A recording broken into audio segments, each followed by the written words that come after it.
मेरो अहिलेसम्मले वर्तमान ground zero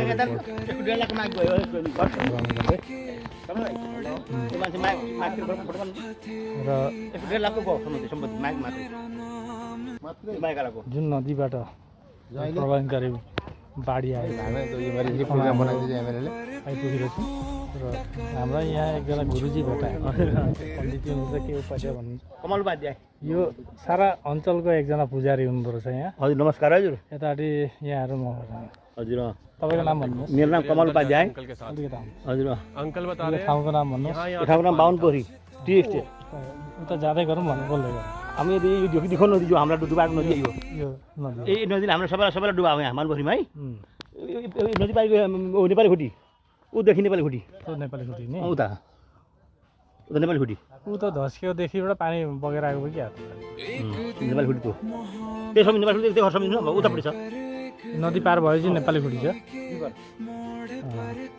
कस्तो प्रलयङ्कारी बाढी आएर यहाँ कस्तो ध्वंस गरेको छ हेर्नु यो सबै घरहरू थिए एउटा कुनै घर चिने चपटे छैन त्यस्तो तरिकाले भत्काएर लिएर गएर चाहिँ यहाँ तपाईँले घर खोजेर भेट्नुहुन्छ यो त अहिले धेरै सुकेर यस्तो खालको अहिले मान्छेले घर बनाएर अहिले आफ्नो वस्तुहरू समेट्ने गर्ने गर्दैछन् देखेर छ अत्यन्तै दुःख लाग्यो आज यो भिडियो गर्न पनि त्यति साह्रो मन थिएन क्या त्यही पनि अब यो ठाउँमा जब आइपुगेपछि के एउटा मेमोरी होस् भनेर पनि र यहाँको अवस्था जुन देखेर तर धेरै मान्छेले यहाँ आएका छैनन् नआएर कस्तो के चाहिँ भएको छ होला भन्ने खालको सोचिरहेको होला र ग्राउन्ड जिरोमा आएर म हेर्दैछु र म लगायत हामीहरूको भारतीय जनता पार्टीका विश्वनाथ जिल्लाका कार्यकर्ताहरू धेरै आएका छन् हामीहरूका साथै हामीहरूको विश्वनाथका विधायक पल्लव लोसन दासज्यू पनि हुनुहुन्छ अनि गहपुर विधायक उत्पल बरा पनि हुनुहुन्छ र साथै र हाम्रो भारतीय जनता पार्टीको विश्वनाथ जिल्लाको জেনারেল সেক্রেটারি রাতুলনাথ पनि हुनुहुन्छ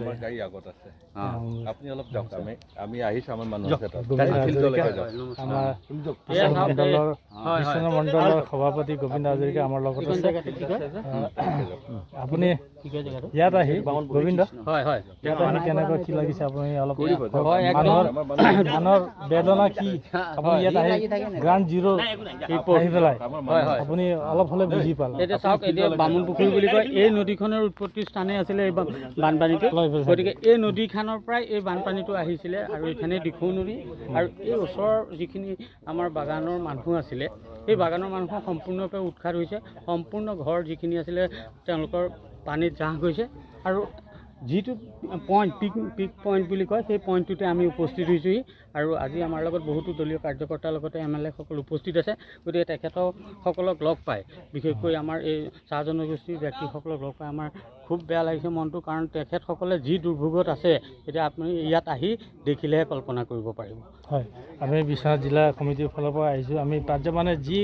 পাৰিছোঁ সেই মানে আত্মজনৰ ওচৰত আমি গৈ পাইছোঁ আৰু যিমান পাৰিছোঁ আমি সহায় কৰিছোঁ তো এতিয়া আমি গ্ৰাউণ্ড জিৰ'ত আহি আমি এই পৰিৱেশটো দেখাবলৈ চেষ্টা কৰিছোঁ আমাৰ বিশ্বনাথ জিলাৰ ছেক্ৰেটাৰী সম্পাদক আমাৰ কীৰ্তি বড়ো দাদা আছে দাদা কওকচোন এই আহি য'ত নেকি মাথাউৰি ভাঙিছিলে ভঙাৰ জেগাত আমি উপস্থিত হৈছোঁহি দেখিছোঁ যে একেবাৰে মানুহখিনি অৱস্থা একেবাৰে কাহিল কাৰণ ইয়াত ঘৰ দুৱাৰ সকলোবিলাক ভাঙি চিঙি সম্পূৰ্ণকৈ লৈ গ'ল গতিকে বহুত দুখৰ বিষয়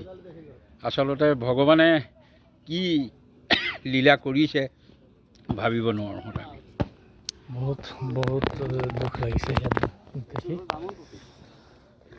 ক'ব নোৱাৰা যে ভাষা নাই ক'বলৈ কি ক'ম মানুহৰ বেদনা তাকে পিছৰ পৰ্যায়ত বাকীখিনি মানুহৰ লগত মই আলোচনা কৰি আৰু এটা ভিডিঅ' আমাৰ পণ্ডিতজি আকৌ কিবা ক'ব বিচাৰিছে তেখেতে हाम्रो यो बाहुनपोखरी हो नदी पारि नेपाली खुटी बिबर हो यो ठाउँको नाम के हो बाहुनपोखरी टेङ्गाहोला टेङ्गाहोला यता टेङ्गाहोला यो बाहुनपोखरी टेङ्गाहोला अच्छा यहाँदेखिबाट उता पारिको नेपाली खुटी उता घर देख्यो नि त्यहाँदेखि उता नेपाली घर घर छ त्यो डुबे त्यो सम्झिनु नेपाली खुटी भन्नु सम्झिनु एकछिनलाई र यो एरियामा त मान्छेहरू त्यसरी मरेन होला बडा यहाँ मरेन मिठो भयो बाँच्न पाएँ कोही मेरो मन्दिरमा बसेर बाँचे कोही फ्याक्ट्रीमा बाँचे मन्दिरमा पनि गएर बसेँ बस्छ नि म माथि चाहिँ बसेँ खानेपिउने व्यवस्थाहरू खानेपिउने व्यवस्थाहरू यो मान्छेहरू जुन ल्याइदिएछन् नि त्यही खाएँ हजुर पकाउने ओर्ने व्यवस्था होइन मन्दिरमा थियो होला मन्दिरमा थिएन मन्दिरमा त डुबेको थियो नि सबैले दिए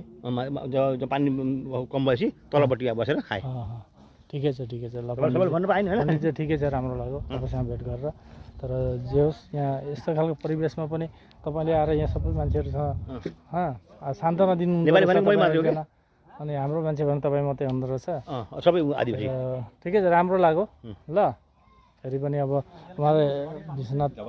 जिला कमिटी जनरल सेक्रेटरी हमारा रतुल्ला ইয়াত আহি কেনেকৈ কি পৰিৱেশটো আপুনি কেনেকৈ বুজি পালে পৰিৱেশ বৰ বেয়া এইফালে আমি নেপালী খুঁটিৰ এইটো পাৰে আছোঁ এয়া আপোনালোকে চালে গম পাব গোটেই ভাঙি চিঙি পেলাইছে ঘৰ দুৱাৰ গ'ল সৌটো চাউণ্ড ছিষ্টেমৰ বস্তু গোটেই ঘৰ শেষ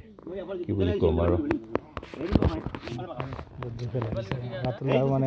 ভাবুক হৈ গ'ল ইয়াত যি দৃশ্য দেখিলে ভাষা নাই ক'বলৈ আমাৰ বিশ্বনাথ জিলাৰ সভাপতি যুৱ মৰ্চাৰ সভাপতি আছে তেখেতো আমাৰ লগতে আছে যাম ৰ'ব এতিয়া অমৃত হাজৰিকা কেনেকুৱা পৰিৱেশ ভয়াৱহ পৰিস্থিতি হৈ গ'ল ইয়াত খুব মানে বেয়া লাগিছে পৰিস্থিতিটো যিহেতু ঘৰ দুৱাৰ একো নাইকিয়া ইয়াত মানে এইটো ভাষাৰে প্ৰকাশ কৰিব নোৱাৰি তাকে বিশেষ ইয়াত একো ক'বলগীয়া নাই যিটো একেবাৰে পৰিস্থিতি একদম মানে ভয়াৱহ পৰিস্থিতি যিহেতু আপোনালোকে দেখিছে মানে একদম গছলৈকে পানী উঠিছে আৰু নদীৰ যিটো ৰূপ লৈছে আমাৰ ইয়াত বামপুখুৰীৰ বেয়া লগা পৰিৱেশটো তাকে এতিয়া কি ক'ম বহুত দুখ লাগিছে আৰু